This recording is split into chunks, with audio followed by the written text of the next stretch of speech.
आप सभी को जय मसीह की और फिर से आप सबका स्वागत करती हूँ the Lord is my shepherd channel पर प्रियो। और आशा रखती हूँ आप सब खुश होंगे और इन वचनों के द्वारा आप आशीषें पा रहे होंगे प्रियो। अगर आपको मेरे वचन अच्छे लगते हैं और आप इन वचनों से आशीष पाते हैं तो कृपया आप मेरे वचनों को शेयर करें और लोगों तक ये वचनों को पहुंचाएं प्रियो, क्योंकि हमें परमेश्वर के वचन में आगे बढ़ना है और हमें हर जगह पर परमेश्वर के वचनों को पहुंचाना है प्रियो। और आज का जो मेरा विषय है प्रियो वो है असंभव पर विजय। और ये जो एक कहानी मैं आपको आज सुनाने जा रही हूँ ये बहुत समय पुरानी बात है जो हम डैनियल की पुस्तक में उसका 3रे अध्याय के पहले से लेकर और 30वीं आयत तक देखेंगे कि एक बार क्या होता है।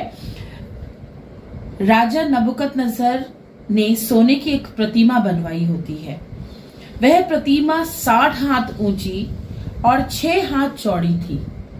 कितनी ऊंची मेरे प्रियो सोने की एक प्रतिमा नबूकदनेस्सर राजा ने बनवा दी।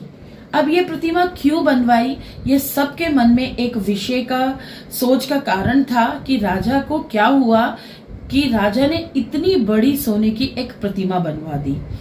नबूकदनेस्सर ने उस प्रतिमा को बाबुल प्रदेश बेबीलोन प्रदेश में द्वारा के मैदान में स्थापित कर दिया। और फिर राजा ने प्रांत के राज्यपालों, मुख्यालयों, अधिपतियों, सलाहकारों, खजांचियों, न्यायाधीशों, शासकों तथा दूसरे सभी क्षेत्रों के अधिकारियों को अपने राज्य में इकट्ठा कर लिया। अब क्यों इकट्ठा किया? राजा चाहता था कि वह सभी लोग प्रतिमा के प्रतिष्ठा महोत्सव में सम्मिलित हो। प्रतिष्ठा महोत्सव क्या था?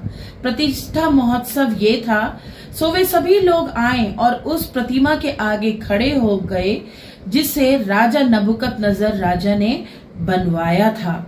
और प्रियो उसने ये ढिंडोरचियों से ये मनादी करवा दी कि जब भी आप शहनाई की, सारंगी की या बांसुरियों की धुन सुनो तो आप सबको ये सोने की प्रतिमा से बने हुए देवता को क्या करना है? दंडवत करना है। वो उस कलाम को भूल गया जो कलाम हमें दिए गए थे, वो जो नियम हमें दिए गए थे।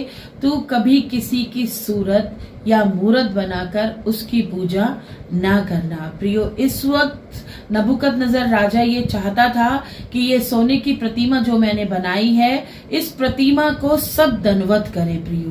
परंतु जैसे ही वहां पर मनादी हुई, शहनाई वादन बजने लगे तो जितने भी राज्य से बुलाए हुए लोग थे या जितने भी उस भीड़ में लोग आयोजन में खड़े थे, महोत्सव में आए हुए थे, सब ने झुक के दंडवत करने लगे उस सोने की प्रतिमा को जो 60 हाथ ऊंची और 6 हाथ चौड़ी थी प्रियो। कितनी बड़ी होगी प्रियो वो सोने की प्रतिमा।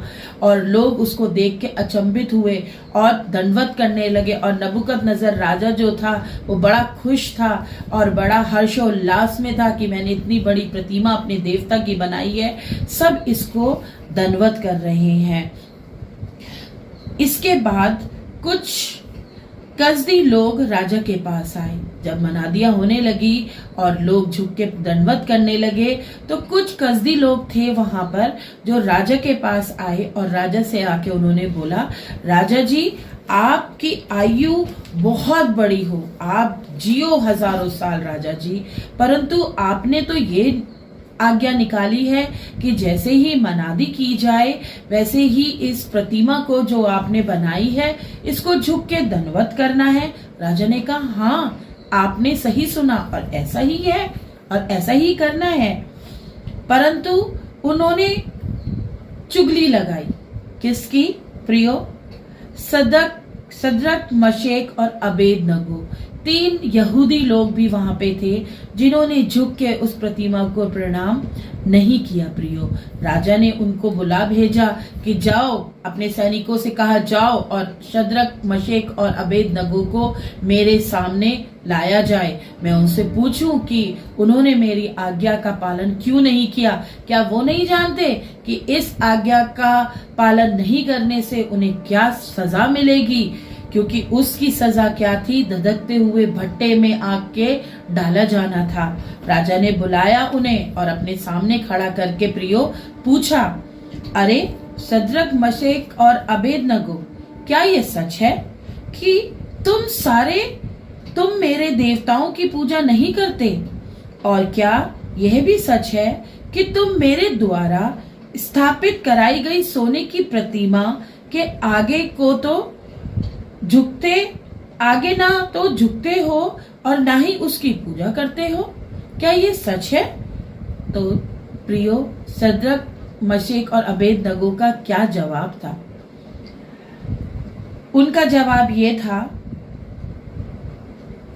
कि हाँ, ये सच है कि हम ऐसा नहीं करते। राजा ने कहा, क्या तुमने नहीं सुना कि जब नरसिंगा फूका जाए और शहनाई या बांसुरी की आवाज को तुम सुनो तो तुम्हें झुक के इस प्रतिमा को दंडवत करना है? क्या तुम्हें नहीं पता इसकी क्या सजा है? क्या तुम्हें दुष्परिणाम भुगतने पड़ेंगे?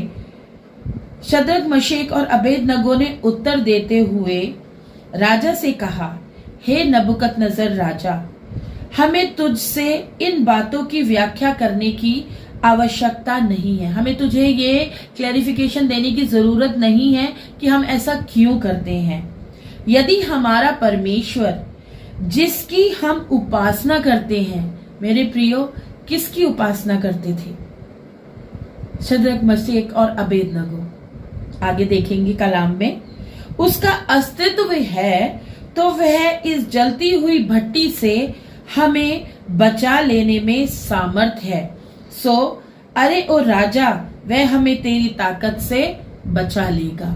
क्योंकि राजा ने ये फरमान जाहिर कर दिया जब उन तीनों ने मना कर दिया कि हम झुक के प्रणाम नहीं करेंगे, हम आपकी आज्ञा का पालन नहीं करेंगे, क्योंकि हमारा जो ईश्वर है, जिसकी पूजा हम करते हैं, परमेश्वर की, वो हमें इस चीज को करने की आज्ञा नहीं देता। तो राजा ने उनसे कहा, तो ठीक है, अब अपने सैनिकों को बुलाया कि जाओ, इन तीनों को जलती हुई आग की भट्टी में डाल दो। किंतु राजा, हम ये चाहते हैं, वो कह रहे हैं, राजा से वार्तालाप कर रहे हैं कि तू इतना जान ले कि यदि परमेश्वर हमारी रक्षा ना भी करे, उन्हें प्रभु पे विश्वास था, उन्हें परमेश्वर पे विश्वास था, क्योंकि परमेश्वर के ताकत को या परमेश्वर के विश्वास को हमें किसी और के सामने दिखाने की आवश्यकता नहीं है, क्योंकि वो मेरा और परमेश्वर का एक बॉन्डिंग है जो मेरे और परमेश्वर के बीच में है। इसी प्रकार उन तीनों के बीच में और परमेश्वर के बीच में जो बॉन्डिंग थी वो किसी को नहीं दर्शाना चाहते थे। वो कहते हैं कि तू हमें डाल दे आग की भट्टी में, अगर हमारा परमेश्वर का अस्तित्व है तो वो हमें बचा लेगा, चाहे वो हमें ना भी बचाए तो भी तू जो हमें कहता है वो कार्य हम नहीं करेंगे। प्रियो, तो राजा का जो आदेश था कि अब इन तीनों को आग की भट्टी में डाल देना है, तो सैनिकों ने उस भट्टी की जो आग थी उसको और तेज कर दिया कि जो सैनिक उनको लेके गए थे वो उस आग की भट्टी के पास पहुंच के भी प्रियो जल गए और मर गए। अब उन तीनों को उस आग की भट्टी में डाल दिया। अब राजा बहुत क्रोधित था, क्योंकि राजा की बात को उन्होंने मानने से बिल्कुल प्रियो इनकार कर दिया था। प्रियो, इस समय उनके दिल में, उनके मन में, तीनों के मन में क्या विश्वास टूटा होगा? नहीं मेरे प्रियो, उन्होंने परमेश्वर पे पूरा दृढ़ विश्वास दिखाया।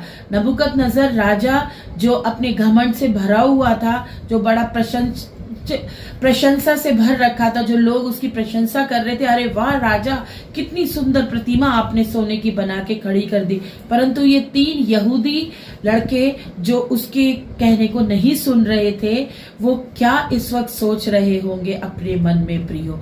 इसी प्रकार प्रियो, हम भी, हमारे ऊपर कभी भी कोई परेशानियां आती हैं, दिक्कतें आती हैं, तो हम क्या करते हैं, हम उस परमेश्वर को भूल जाते हैं जिसने हमें जीवन दान दिया, जो हमारे साथ पूरे समय रहता है प्रियो।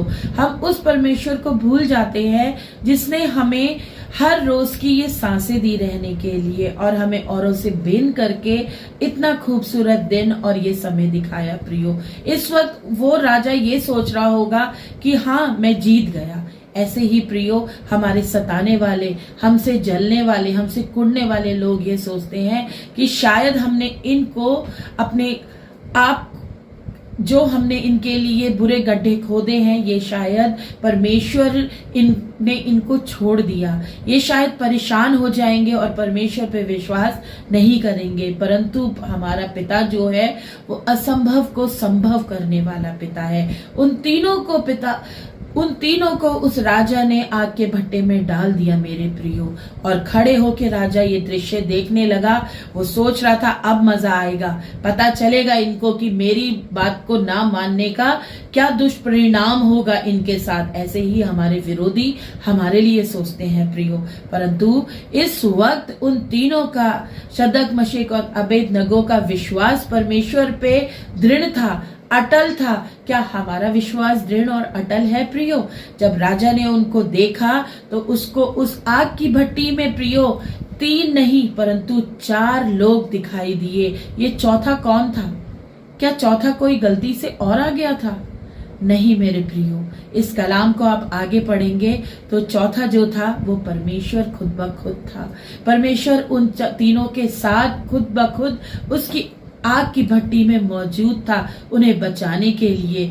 जब राजा ने ये दृश्य देखा वो अचंभित हो गया, वो परेशान हो गया, वो गिर गया और झुक के दंडवत करते हुए बोला, शद्रक, मेशक, अबेदनगो, तुम बाहर आ जाओ इस आग की भट्टी से। जब वो जीवित बाहर आ गए प्रियो तो उसने पूछा कौन था तुम्हारे साथ? उसने कहा हमारा परमेश्वर हमें बचाने के लिए हर जगह उपस्थित होता है। चाहे मैं कितनी भी परेशानियों में हूँ, आग में हूँ या किसी भी गहराई में हूँ, अगर मेरा विश्वास मेरे प्रभु यीशु मसीह पर है तो मुझे कोई भी परिस्थिति परेशान नहीं कर सकती प्रियो। तो ये चीज से, ये कहानी से प्रियो हमें ये शिक्षा प्राप्त हुई कि हमें भी उन तीनों की तरह परमेश्वर पे दृढ़ विश्वास करना है, ना कि परेशानियों के समय पर हम प्रभु यीशु को भूल जाएं और उस कार्यों को करने लगे जो उसके सामने उचित नहीं है प्रियो।